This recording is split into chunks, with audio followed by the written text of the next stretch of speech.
It's just what the culture is. It's how things move. And the best example I can give right now, relevant to the Amaze, is that do you know that the Amaze is available with a CNG kit? Already. Nice. But it's not available from the factory, Then who fits it? the dealership. It's a DFA. Why wouldn't they just do a factory-fitted CNG kit?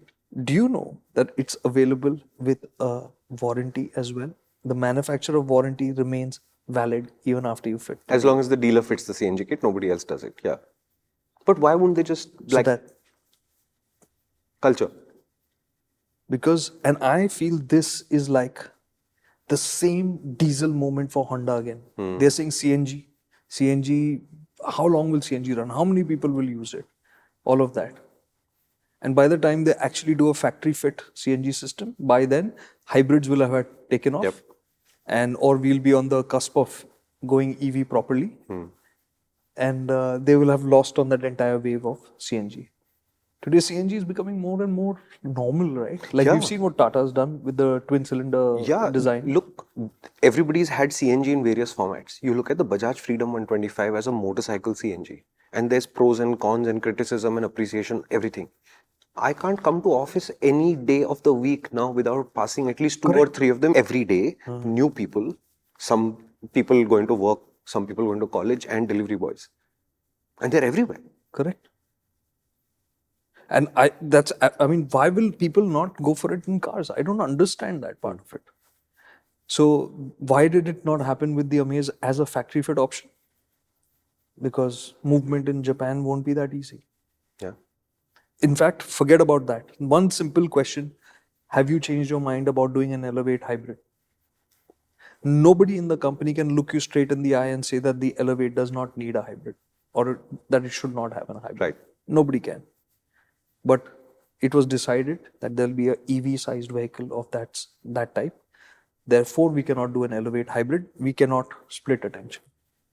And today manufacturers will. We've been speaking this for ages, saying that hybrids are the solution for India. We are a different geography. We are a different world compared to anything else that you want to compare to.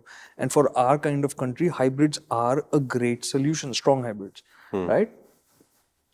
Today, no manufacturer will tell you that that groundswell or the voices of the buyers has not increased where more and more people are asking about hybrids. Yeah. But Honda's plans have not changed. That's because we're speaking in Hindi and English. No, they only speak Japanese, right? And I think that is a problem for, all the people there. Because there will be people who want to speak and want to do this and want to chase this, but just getting the message across, I think, is the big challenge. Yeah.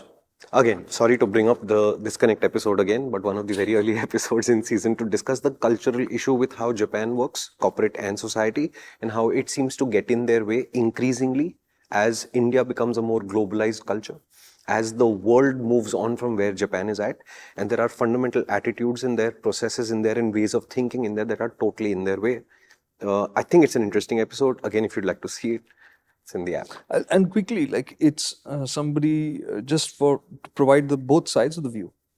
Do we not love things about Japan? Absolutely we do. Are there not a lot of things that we can learn from there? 100%. There are so many things that are fantastic.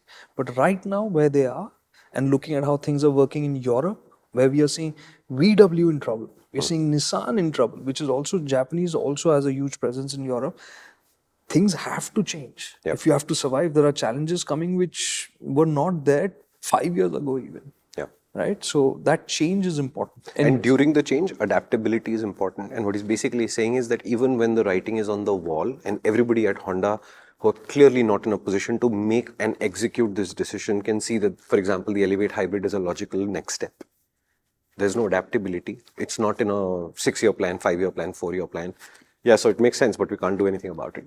And the really selfish part about it is, we did that story sometime back. You'll find that also in the app. You should check it out. It's about the Grand Vitara hybrid and the City hybrid. And the idea is, hybrids should become more popular. Which one of these two could do that?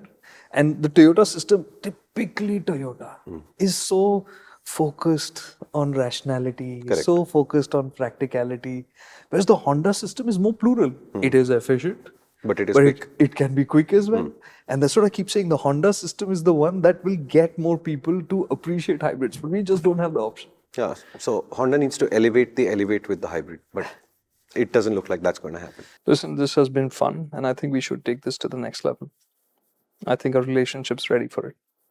And if you're ready, head to the MotorInc channel where this 3-minute video ends up expanding into a hour-long video, which would be a great way for us to spend time when you're taking a jog, in a flight, commuting to work, or back. We'd love to hang out more.